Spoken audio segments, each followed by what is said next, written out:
Today I'm watching Peaky Blinders Season 4, Episode 1, the start of a new season. Season 3 ended with everybody except for Tommy basically being arrested and taken away, so I'm very curious to see what's going on with the Shelby gang, where everybody's going to be at, if Arthur somehow made it to America, if everybody's still in jail, what Tommy's going to be up to, if they're going to take like a year jump. Sometimes they do that in between seasons. I'm really enjoying the series so far. Thank you so much for sharing in this first time watching with me. And please, no spoilers. If you want to have a say in what movies or TV shows I watch, please sure to join Patreon. And as always, please like, comment, and subscribe to this channel, and check back often for more awesome content.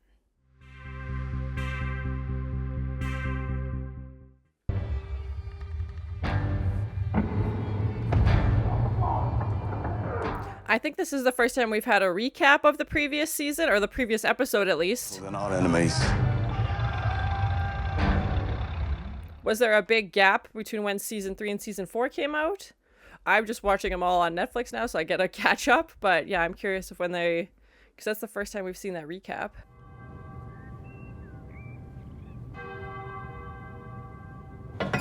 Are they gonna hang them all? Oh god.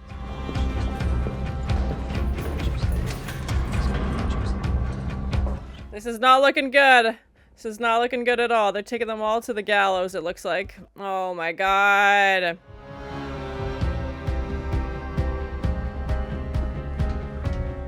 There's... Tommy can't just leave them in there like this. Come on, man. Thomas Shelby. He claims his family was caught up in a wider conspiracy. He names Winston Churchill. Yes, yes. And he also sent us this. Tommy does love to write his letters. Did a Birmingham racketeer get his hands on a personal letter written by King George? That is a great question. The papers he stole was that letter from the king himself, which proves his majesty was involved. Yes, yes. Tommy definitely does shady things, but like this was orchestrated higher than him. Put me through to his majesty. We'll wake him up! You gotta hurry. Oh, it's making me very nervous. Very nervous indeed. Jesus, break this throat. Pull me up to heaven. I think like John and Arthur would have like come to terms with their death at some point. I think Michael's freaking out because he's the newest. No. Come on. Pick up the phone. You can't do this. Oh, my heart. Can't take this anymore.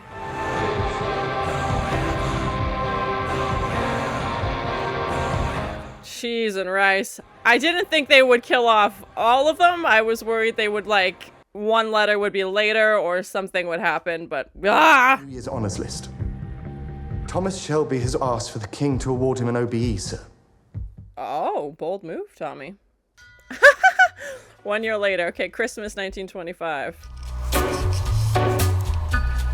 I'm glad they keep the same theme song. I think it works so well with this show, and I love the way they do the title sequence over like a separate scene at the start of the show.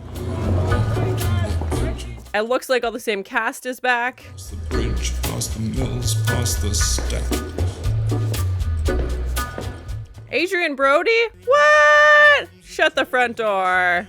Oh, Tommy looks so handsome. The red right hand. I didn't see Tom Hardy's in the credits, but Adrien Brody? Okay. I'm here for that. He's so underrated. New Year's. Party at John's house. Oh my. Yes, good for him. Ada's coming back from Boston for it. Oh, she did go to the States. Okay. Gave her the time off. Your brother's your boss. Yeah, I guess. Can't live like this another year. He hasn't seen them in over a year? Oh my, I wonder whose choice.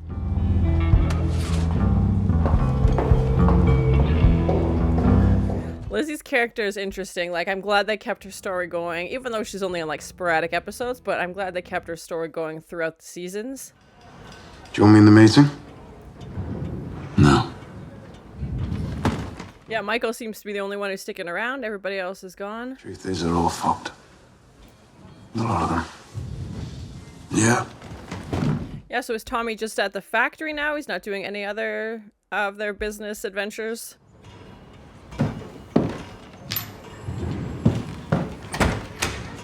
I'm curious how long they were in jail for. Crushed to death in the canal. Aw, that's what happened to her husband? So beautiful. Yeah, I'm curious what tablets they were giving her in prison, and now she's still taking them. If it was some kind of, like, psychotic medication or whatever she was being given. Oh my gosh. Doesn't sound good. Poor Polly. And I don't see the painter either, so... It's just heartbreaking to see Polly, like, go up and get crushed. And then go up and then get crushed. And now she's seeing, or thinks she's seeing her dead husband. Birds. John and Esme moved to the country and got chickens. Limited. Nice car. Treats you well. His last little pet. Why is she complaining? Make that up then, yeah? Go on, go in the kitchen. Take a curse. Back to the money. She's benefited from the Shelby family limited as well, so why is she complaining that Esme or that Ada showed up with the car? Hello, Esme. Oh yeah, Arthur's a dad now. Aww. Get out of it. Esme called to say Ada's on our way over. Oh, Arthur seems happy. Don't have a women's lavatory.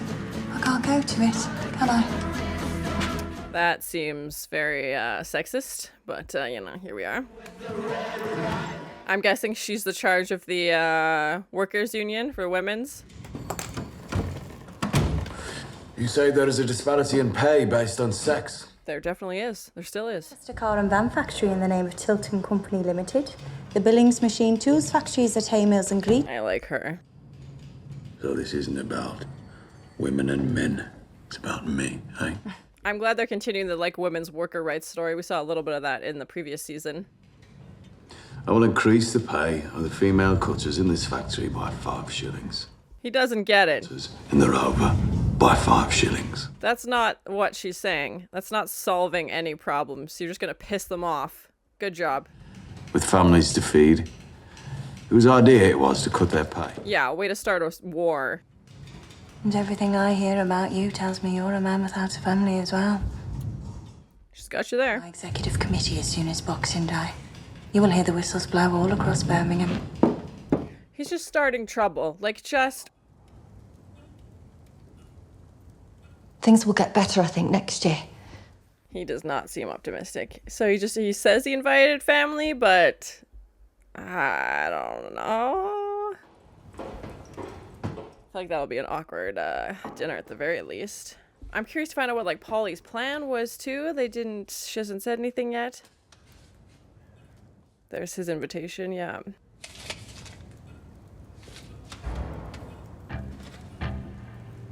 I'm curious if anybody's like paused when they have the addresses and seen if any of those addresses are real.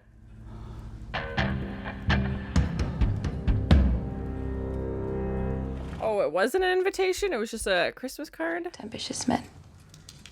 Yeah, but I like fixing cars. Yeah, Arthur seems like happy, but also a little bored. I'll go. I got it. I think Linda likes to keep him under her thumb. And I don't know how long Arthur's gonna be okay with that. You checked your post.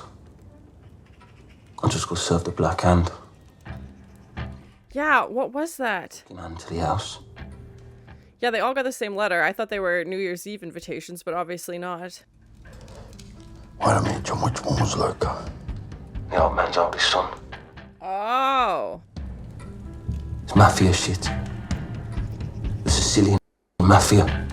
Oh, shoot. Yeah, because they killed the old guy, the Italian mafia guy in the previous season. No, you're not. In retaliation for Grace. I need to talk to you. Arthur? It's all right, Linda. Stay here. And yeah, they all got like a literal Black Hand imprint on the card. I didn't recognize the name, but yeah, Luca says it's their son. Came out here because you were emotional. I am emotional.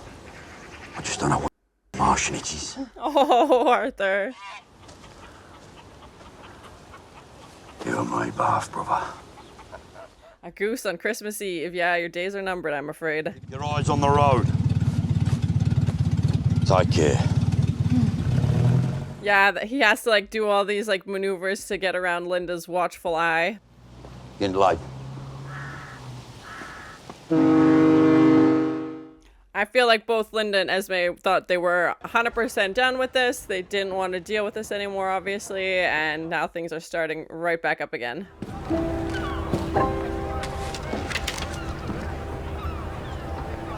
Is Adrien Brody going to be Luca? I haven't seen anything. Oh no, I saw him in Succession. He was in an episode of Succession, I believe. Says it right there on the paper. USA. The casting in this show has just been chef's kisses. It's just amazing. He's like, I'm gonna try and kill some Shelbys. Because their mom lived, so I'm guessing the mom went to America. That was their original plan, was both parents were trying to flee to America, and that's when Tommy, or John and Arthur took their dad. You saw that your drain pipe was broken. He's worried. It's not worried enough to actually stop by and see her, though. I'm to believe you. You think I don't hear his voice in yours? You don't think I recognize his strategies? Yeah, he always has a plan for everything. He does nothing for nothing. More for you and me. So Tommy said keep it off the whiskey? Yeah, it's so hard to, like, you want to think Michael is... My son leaves the employment of Shelby Company Limited. Yeah, you want to think he's genuinely there to see her, but he's not. He's there because Tommy said do these things. And it's just heartbreaking, and it just shows Polly's character knows that he's just there for those reasons, but just like the manipulation of constantly second guessing your son's intentions and just constantly not believing that something nice is happening. I give those Santa. Oh, he's like, I'll eat those later. Boy, there's for Santa. Yeah, I just found out apparently it's like a UK tradition to put, instead of a glass of milk out for Santa, you put like a glass of alcohol out. Welcome, Mom. Yeah, I feel like Ada's definitely like the peacekeeper of the family. Like, she's the only one going to everybody's houses. Like, the boys aren't talking other than John and Arthur. But like, oh, and he's talking to Michael. But even that was obviously very forced and seemed very static. So, oh my, John is not messing around. Fucking come here, you. Oh my, getting spicy. Merry Christmas. Oh my.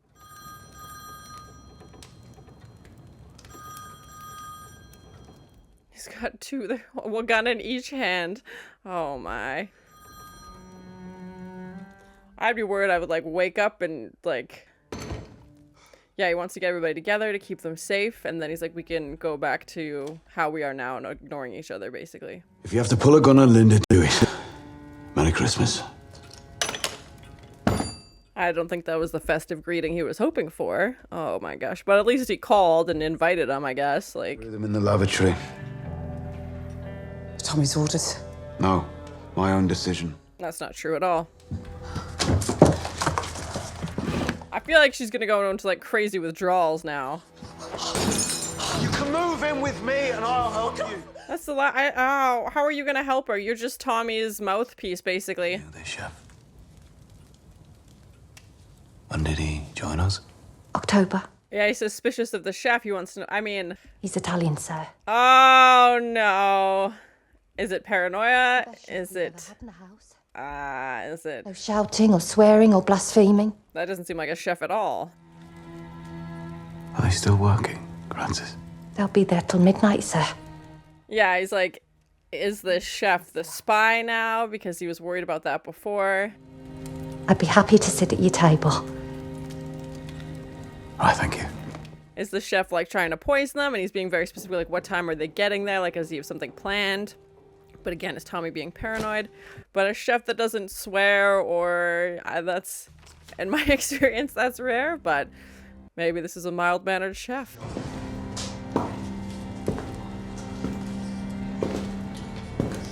Like, it's so weird because it could definitely go either way. He does need to know what time the people would be there. Or he could be a spy. Ah! Hey?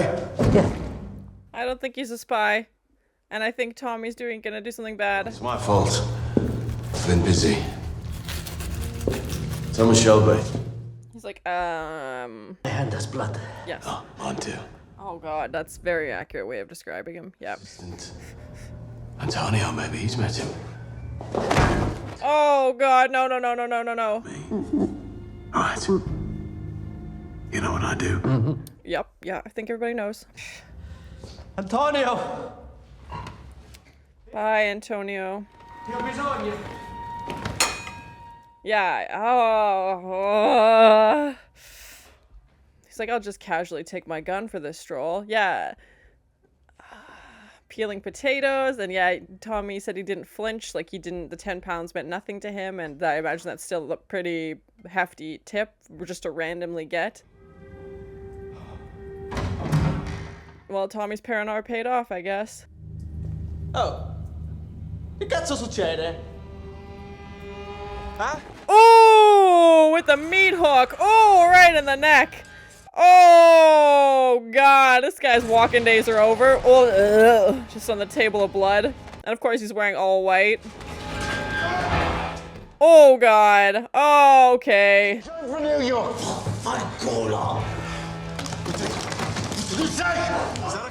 Oh, no, not more curses. Yeah! Oh, God. The Americans. Let's go for him. Go on. Go. Cheese and rice. I'll come and find you. I'm glad he didn't shoot that guy, but oh my god. This is just gonna fuel Tommy's paranoia, the fact that he was right. Oh my gosh. Merry Christmas!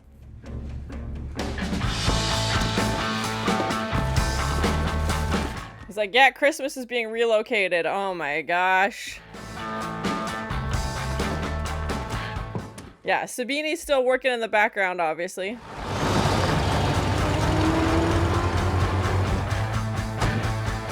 Was a sous chef sent to each of these houses, I'm guessing? Tell Tommy Shelby we can look after ourselves. Tommy says that they could come for us today, Esme. Tommy says. Are you parrot? Yes, basically. All right? This is the New York Mafia we're talking about. And we're the Peaky blinders. No, we're Hey, that's the name of the show. blinders unless we're together. You were together on the gallows with one man missing. She's got you there. The meeting, and if you want to leave, then fine. No, it's Christmas Day. We're the Oh, no, no, no, no, no, no, no. No, no, no, no, no. Yep, get out of there. Esme. Oh, God. Oh, God, machine guns. No, no, no, no, no, no, no, no. Oh, God. Oh. Oh, my God.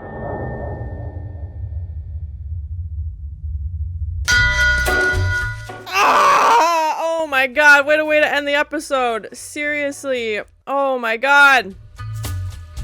What? What? Michael's been shot. John's been shot. It's not looking good. Cheese and rice. So that was my first time watching Peaky Blinders season 4 episode 1.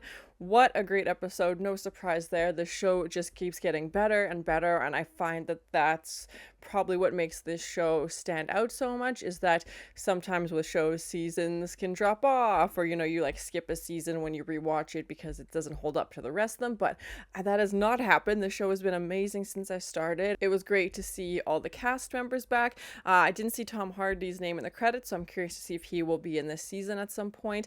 Adrien Brody we saw very briefly, but I really enjoy his performances, so I'm very excited to see him in this. I think he is underrated, and I think he's just gonna knock this role out of the park. Probably bring a lot of trauma and stress to the Shelby gang, but I think he's just, as a character, he's gonna be amazing, and I'm looking forward and very nervous to see where his character is gonna go. They also mentioned Zabini again, which in the last season he was kind of just lingering in the background as other things were happening, so it was definitely interesting to see him brought back up again. They had that recap at the start, and then we see everybody head to the gallows, and my heart just dropped, obviously, because I was like, this is going to, what would the show be if they killed off all of these people, basically? And then comparing that to the ending of the show, they give the audience that false hope of, oh, everybody was pardoned, they were saved from the gallows, they made it home, they're all going their separate ways, and Ada's off in Boston now, John has his country house, Holly is definitely spiraling, but but everybody is out of jail, released, and trying to move on with their lives as best as possible. Arthur's a dad now, and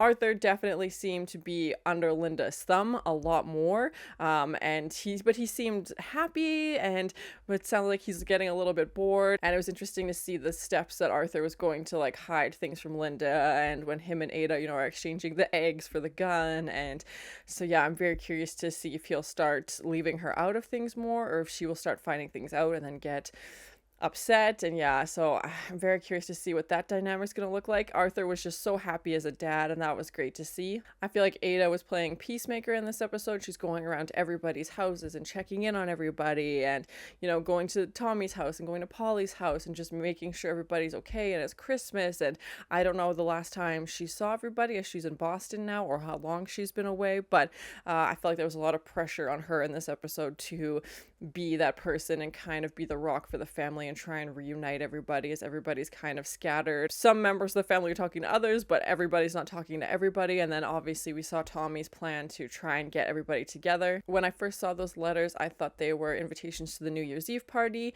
that John was hosting, but that was definitely not the case. I didn't understand the symbolism of what the black hand would mean, and then as we progress, we find out obviously this means very dark news and something terrible is about to happen, and this is a warning, you need to get out now, basically. And I didn't recognize the name at the bottom, and then we find out that it is the son of the Italian mafia dad that they killed in the previous season, or that Arthur killed when Tommy was trying to torture him, and, you know, Arthur put him out of his misery, basically, and now his sons are retaliating against the Shelby family. I'm guessing the mom made it to New York, and it's interesting to see that crossover from the States and have this gang, the New York Mafia, is coming after them, and definitely is not letting the holidays stop them. They're going, it's Christmas, they don't care, they want to get this taken care of. I think one of my favorite things about the show is that it gives the audience clues, and then those clues come into play later on. I think that's a sign of any good, well-written show, and makes the audience feel included in that process. And I think for me as a viewer, I get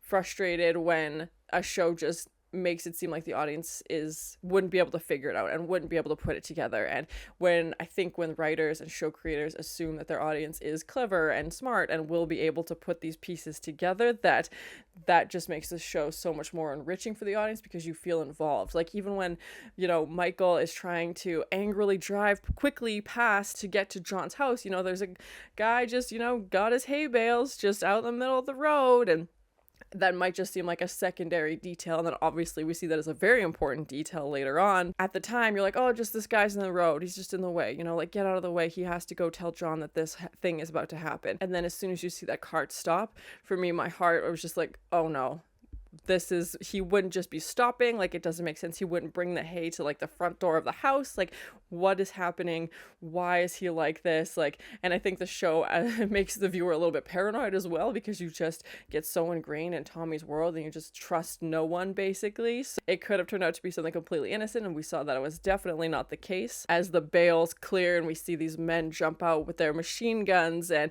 I was like, the machine guns, nobody's making it out of there. Like, this is big trouble. And that even ties back into season 1 with Tommy and the guns. And, you know, it's definitely such an interesting show, and I'm looking forward to once I finished, go back and rewatch it and just see all those clever little pieces that were there the whole time. It was heartbreaking to see Michael trying to convince John, like, go inside, like, bad things are gonna happen, like, I'm trying to warn you, I'm trying to help you, get inside the house. And then he sends Esme inside the house, and I think John was feeling overly confident. He's got his one gun and these 3 guys, and even one machine gun would be impossible, and there's 3 of them, and we saw John get hit 3 times and Michael was only hit once. My prediction, as much as I don't want this to be true, and please no spoilers, is that John is not gonna make it. It's 1925, medicine is not advanced, they're out in the middle of the country, it's going to take them a long time to get anywhere with medical assistance. Michael, I think, might be okay. It looked like he was shot once, maybe in the arm.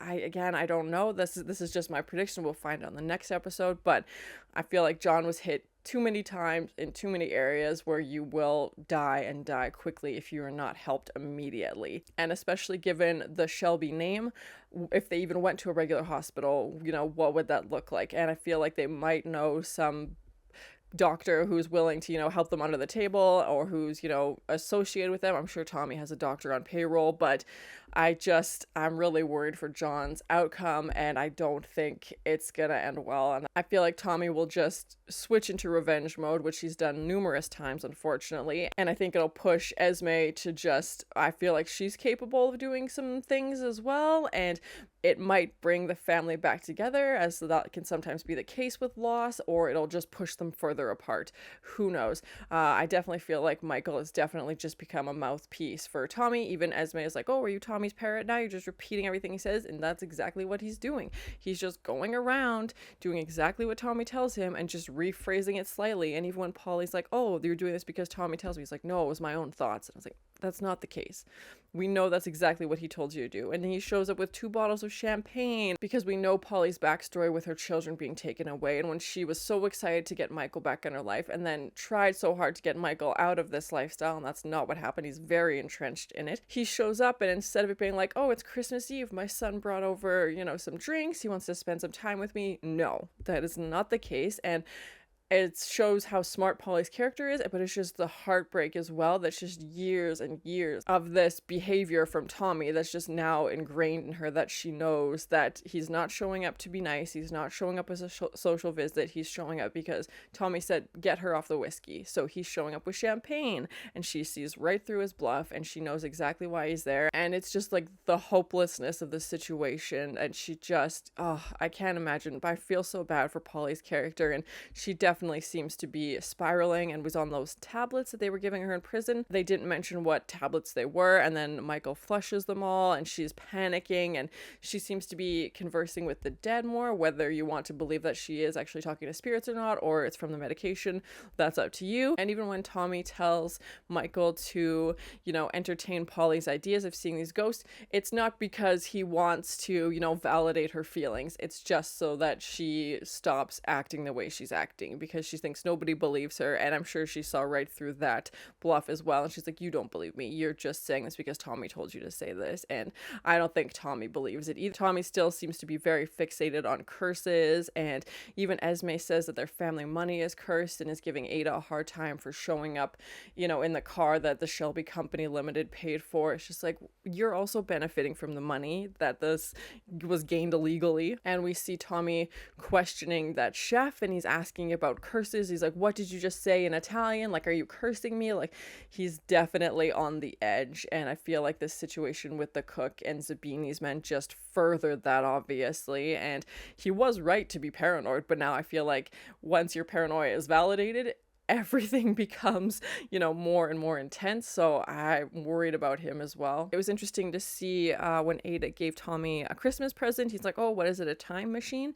And she's starting to be like, oh, are you actually like regretting the things you did? Like, maybe that's more of an internal struggle with Tommy that we don't get to see very often. And I feel like Tommy and Ada have a different brother-sister relationship than, she's the only daughter, so she's the only sister. So I feel like their relationship is different, and maybe Tommy feels like he can open up to her a little bit more than he would with his brothers. Yeah, it was definitely interesting to think that Tommy is regretting his choices. He definitely seems to be a man of his conviction, and he does what he does, and consequences be damned. Maybe now that it affected his family so greatly, and everybody is scattered and they're not in each other's lives as they were before, and I don't blame them.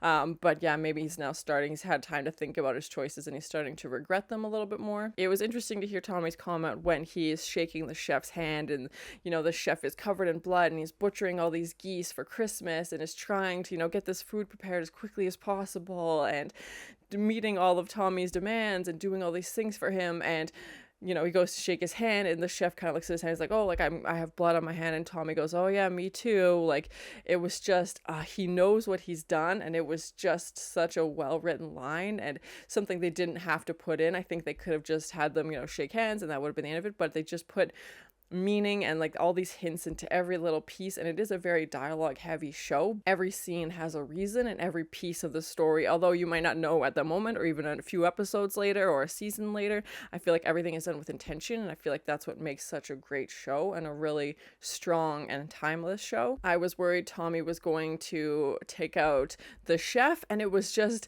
my mind was going back and forth, because you're like, okay, it's reasonable for a chef to find out what time people are arriving. because he needs to prepare the food. He needs to know what time, you don't want to have cold food. But then also it works against him because Tommy's like, well, is he finding out what time everybody's going to be here so that he can, I'll be alone and he can assassinate me? And you could just like see the wheels turning in Tommy's head as he's like, oh, okay, this is now not a normal situation. Or is he thinking the chef's going to poison me? Or, what is his plan? Like, he's just questioning the chef's intentions. And then when we see him meet the sous chef who's peeling potatoes and doesn't really react to this 10-pound tip, and I don't know what a sous chef would have been paid in those days. I feel like a 10-pound note is a pretty substantial tip. I feel like that's what Tommy was paying Lizzie a week when she first started, so just to get that handed to you randomly, and it's not like he gave it to anybody else in the room. It wasn't like, oh, Christmas bonus or whatever. He's like, oh, here you go, just randomly. And the fact that he wasn't like, oh my gosh, like, this is so much to me, like, thank you for, such generosity. He was just like, oh, cool. And I think those two pieces, the potatoes and the money, played further into his, notion that something else is going on and things aren't how they seem, because he's like, well, if you're a hitman, you would have been paid, a high amount. So getting more money at that point would have just been, okay, cool, whatever. It wouldn't have the same effect. And we do find out, obviously, that Tommy was correct. This guy was brought into the house to assassinate him. And even when he reaches for the gun to go downstairs to talk to him, it's like, well, why would you bring that with you? Like, if you were a regular sous chef, why would that be your first move, to just take the gun with you? And again, just leading the audience onto a false sense of security. You're like, oh, thank God Tommy figured it out. He's taking this guy out. He's not there to assassinate Tommy anymore. Tommy's safe. He sent the other guy back to send a message to Sabini that, he's caught on to his plan. It's not working like he thought. And then we have that last scene between John and Michael, and it was just like, oh my God. I like that they kept the women's workers' rights movement in this season as well. We saw Tommy meet with that union worker. We saw a little bit of that in the previous season with the girls going on strike, but I'm glad they've continued that, and it sounds like they're going to continue. And just Tommy's just stirring the pot and causing more trouble when he's like, oh, well, I'll give you 5 shillings more, but I'll also deduct 5 shillings from the men so that you're paid the same. And it's just like, why would you just, like, he's just asking for trouble at that point.